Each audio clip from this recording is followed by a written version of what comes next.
partir de 2000, on était partenaire technique. Donc on a eu une demande de l'équipe pour travailler sur des cadres qui soient plus confort pour les classiques du Nord. Le titane, en fait, s'est avéré comme étant le matériau idéal pour répondre à cet usage. Notre choix, en fait, s'est porté sur l'architecture titane plus triangle arrière en carbone, parce que vous roulez aussi en partie sur la route. Donc il fallait que ça réponde aussi. En termes de design, pour retranscrire le confort, c'était plutôt par rapport à l'image que donne le titane. Alors ce qu'on voulait, c'était garder la robe titane, enfin ce fameux gris chaud qui est spécifique du titane. Là, on a joué avec des masques, donc en jouant sur le contraste sablé et brossé du titane. Puis après, on a joué avec des plaques qui revendiquent le titane par Dedachai.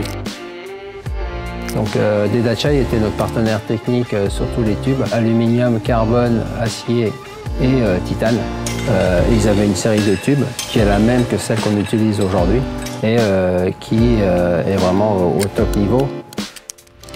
Et l'équipe chez Dedachai qui travaillait en direct avec nous est la même qu'aujourd'hui. Donc quand on leur a représenté le projet il n'y a pas longtemps, ils étaient super enthousiastes pour repartir et nous aussi.